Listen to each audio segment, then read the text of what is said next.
जय हिंद। स्वागत है आप सभी का हमारे इस YouTube चैनल क्रैश एजुकेशन में। आज के इस वीडियो में हम लोग देखेंगे कक्षा 12वीं का हिंदी का मॉडल सेट।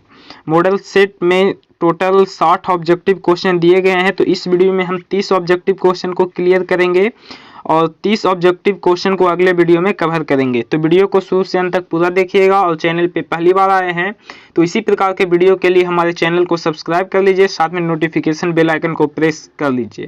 तो चलिए बिना समय को गवाए हम वीडियो को शुरू करते हैं। तो आज का हमारा सबसे पहला क्वेश्चन है कि बाल कृष्ण भट्ट का जो निधन हुआ था कब हुआ था। बाल कृष्ण भट्ट का निधन कब हुआ था? तो बाल कृष्ण भट्ट का जो निधन हुआ था 20/7/1914 ईस्वी को हुआ था, यानी कि 20 जुलाई 1914 ईस्वी को बाल कृष्ण भट्ट का निधन हुआ था। तो पहला का ऑप्शन नंबर ए जो होगा बिल्कुल सही आंसर हो जाएगा। अब हमारा दूसरा नंबर क्वेश्चन है कि ओ सदा नीरा शीर्षक जो है किस पुस्तक से लिया गया है। ओ सदा नीरा नामक निबंध जो है किस पुस्तक से लिया गया है? ऑप्शन ए है कहते क्षण, ऑप्शन बी है बोलते क्षण, ऑप्शन सी है गाते क्षण और ऑप्शन डी है सुनते क्षण। तो ओ सदा नीरा जो है बोलते क्षण नामक पुस्तक से लिया गया है। तो दूसरा का जो सही आंसर हो जाएगा ऑप्शन नंबर बी हो जाएगा। ओ सदा नीरा शीर्षक निबंध जो है बोलते क्षण नामक पुस्तक से लिया गया है। अब हमारा अगला क्वेश्चन है 3 नंबर क्वेश्चन है हमारा कि मोहन राकेश रचित नाटक है। मोहन राकेश जो नाटक रचा गया है वो कहाँ से लिया गया है? आषाढ़ का एक दिन, पहला राजा, सत्य हरिश्चंद्र या उत्तर प्रियदर्शी। तो तीसरा का जो राइट आंसर होगा ऑप्शन नंबर ए हो जाएगा आषाढ़ का एक दिन। मोहन राकेश रचित नाटक जो है आषाढ़ का एक दिन है। ठीक है, तो तीसरा का ऑप्शन नंबर ए जो होगा बिल्कुल सही आंसर हो जाएगा और काफी ज्यादा इंपॉर्टेंट क्वेश्चन है। चलिए हमारा 4 नंबर क्वेश्चन है कि प्रगीत और समाज शीर्षक निबंध के निबंधकार कौन है। प्रगीत और समाज जो है शीर्षक निबंध है उसके निबंधकार कौन है? तो 4 का जो सही आंसर होगा ऑप्शन नंबर डी हो गया नामवर सिंह। ठीक है, प्रगति और समाज नामक जो निबंध है इसके निबंधकार नामवर सिंह है। तो 4 का ऑप्शन नंबर डी जो होगा बिल्कुल सही आंसर हो जाएगा। अब हमारा 5 नंबर क्वेश्चन है कि ओम प्रकाश वाल्मीकि की रचना क्या है। 4 ऑप्शन दिया गया है। ऑप्शन ए में है शिक्षा, ऑप्शन बी में है जूठन, ऑप्शन सी में है तिरछी और ऑप्शन डी में है रोज। तो ओम प्रकाश वाल्मीकि की जो रचना है वो है जूठन। ठीक है, ओम प्रकाश वाल्मीकि की जो रचना है वो है जूठन, यानी कि 5 का जो सही आंसर होगा ऑप्शन नंबर बी हो जाएगा। अब हमारा 6 नंबर क्वेश्चन है कि लेखक मल्लयज्ञ का मूल नाम क्या था। लेखक मल्लयज्ञ जो थे उनका मूल नाम क्या था? शरद जी श्रीवास्तव था, कि गगन जी श्रीवास्तव था, कि भरत जी श्रीवास्तव था या जगन जी श्रीवास्तव था। तो लेखक मल्लयज्ञ का जो पूरा नाम था वो भरत जी श्रीवास्तव था, यानी कि 6 का ऑप्शन नंबर सी जो होगा बिल्कुल सही आंसर हो जाएगा। अब हमारा 7 नंबर क्वेश्चन जो है कि तिरिछ कहानी है आदर्शवादी, सामान्यवादी, मनोवैज्ञानिक या जादुई यथार्थ। यानी कि तिरिछ जो कहानी है वो कौन सी कहानी है, किस प्रकार की कहानी है? तो 7 का जो राइट आंसर होगा ऑप्शन नंबर डी हो जाएगा जादुई यथार्थ। ठीक है, 7 का ऑप्शन नंबर डी हो जाएगा जादुई यथार्थ नामक कहानी है। चलिए हमारा 8 नंबर क्वेश्चन कुछ इस प्रकार से है। 8 नंबर क्वेश्चन है कि जयप्रकाश नारायण के गांव का क्या नाम था। जयप्रकाश नारायण के गांव का नाम जो था क्या था? तो इसका सही आंसर ऑप्शन नंबर ए हो जाएगा सिताब दियारा। जयप्रकाश नारायण के गांव का नाम जो था सिताब दियारा था। तो 8 का जो होगा ऑप्शन नंबर ए बिल्कुल सही आंसर हो जाएगा। अब हमारा 9 नंबर क्वेश्चन है कि रघुवीर सहाय का जन्म कब हुआ था। रघुवीर सहाय का जो जन्म हुआ था वो कब हुआ था? तो 9 का जो सही आंसर होगा ऑप्शन नंबर ए हो जाएगा 9 दिसंबर 1929 ईस्वी में। रघुवीर सहाय का जन्म 9 दिसंबर 1929 ईस्वी में हुआ था, इसलिए 9 का जो सही आंसर होगा ऑप्शन नंबर ए हो जाएगा। चलिए अब हमारा 10 नंबर क्वेश्चन कहता है भक्तमाल क्या है। भक्तमाल जो है क्या है? ऑप्शन ए में है कि माला है, बी है भक्त चरित्रों की माला है, ऑप्शन सी है क्रांतिकारी या ऑप्शन डी है देशभक्त। तो भक्तमाल जो है एक प्रकार का भक्त चरित्रों की माला है। ठीक है, भक्तमाल जो है एक प्रकार का भक्त चरित्रों की माला है। तो 10 का जो सही आंसर होगा ऑप्शन नंबर बी हो जाएगा। अब हमारा 11 नंबर क्वेश्चन है कि नाभा दास का स्थायी निवास कहाँ था। नाभा दास का जो स्थायी निवास था वो कहाँ था? तो नाभा दास का स्थायी निवास वृंदावन में था, यानी कि ऑप्शन नंबर सी हो जाएगा। नाभा दास का अस्थायी निवास वृंदावन में था। ठीक है, तो 11 का ऑप्शन नंबर सी जो होगा बिल्कुल सही आंसर हो जाएगा।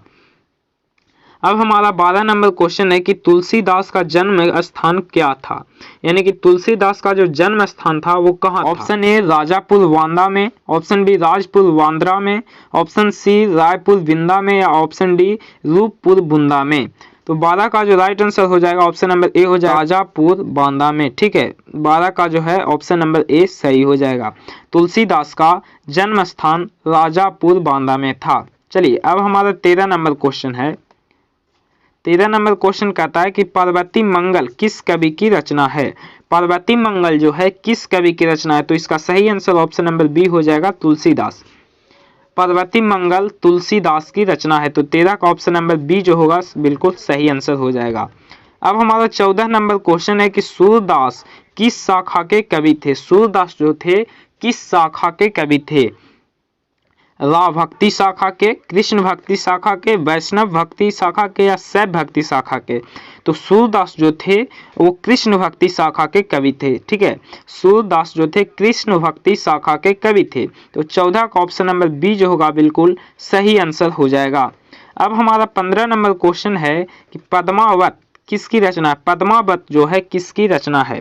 ऑप्शन ए है मल्लिक मोहम्मद जायसी, ऑप्शन बी है सूरदास, ऑप्शन सी है तुलसीदास, और ऑप्शन डी है नाभादास। तो वो कहता है कि पद्मावत जो है किसकी रचना है, तो इसका right answer option number A हो जाएगा मल्लिक मोहम्मद जायसी। पद्मावत जो रचना है मल्लिक मोहम्मद जायसी की रचना है। तो 15 का ऑप्शन नंबर ए जो होगा बिल्कुल सही आंसर हो जाएगा।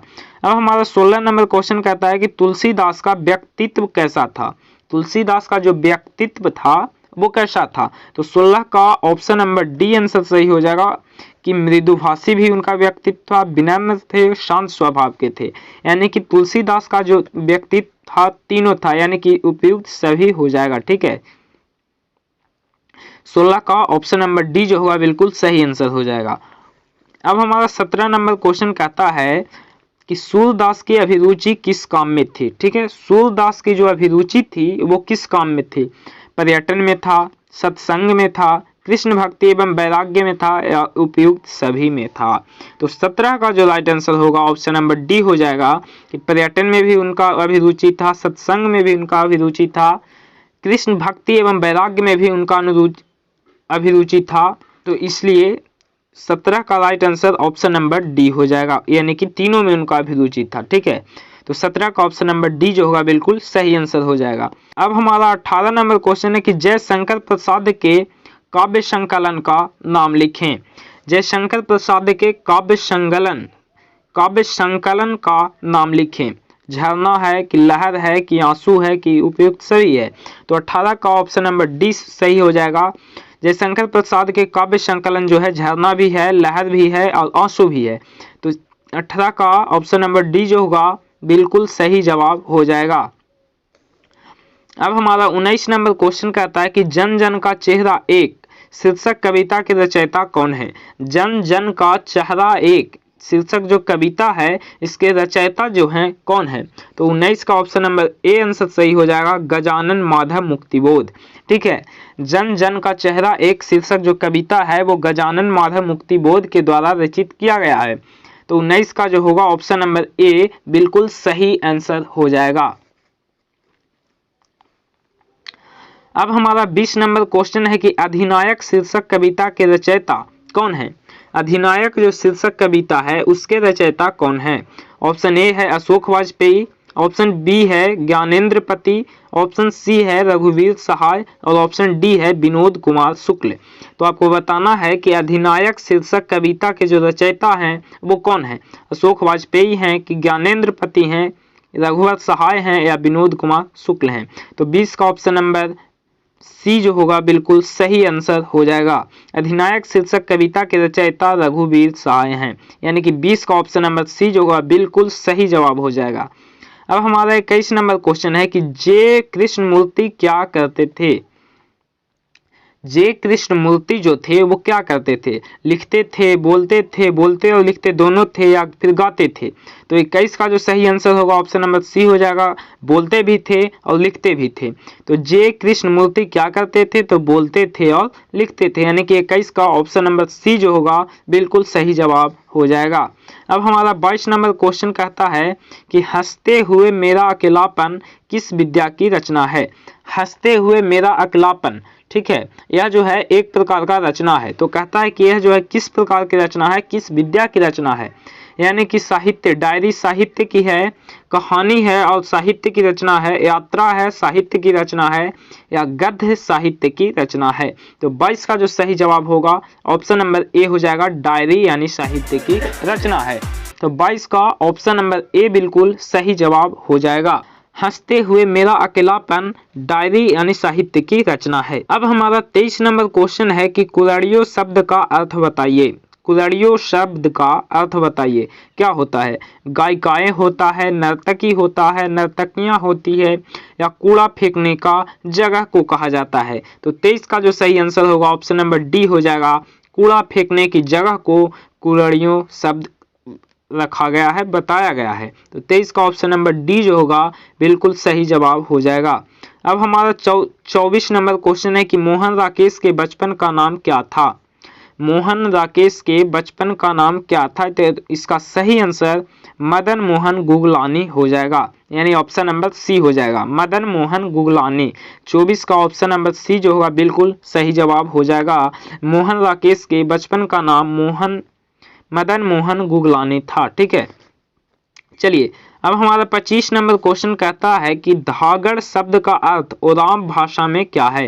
धागड़ शब्द का जो अर्थ है उराव भाषा में क्या है? भाड़े का मजदूर, मिट्टी ढोने वाला मजदूर, लकड़ी ढोने वाला मजदूर, या मजदूर? तो धागड़ शब्द का जो अर्थ है उराव भाषा में वो है भाड़े वाला मजदूर, यानी भाड़े का मजदूर, ठीक है। धागड़ शब्द का अर्थ भाड़े का मजदूर हो जाएगा। तो 25 का ऑप्शन नंबर ए जो होगा बिल्कुल सही जवाब हो जाएगा। 26 नंबर क्वेश्चन है कि शयन का संधि विच्छेद क्या होगा? शयन का संधि विच्छेद क्या होगा? तो इसका जो संधि विच्छेद हो जाएगा से जोड़ अन हो जाएगा। से जोड़ अन होता है शयन, पो जोड़न पवन, पौ जोड़न पावन। तो शयन उसी प्रकार से है, तो से जोड़ अन शयन, नयन का हो जाएगा ने जोड़ अन नयन, ठीक है।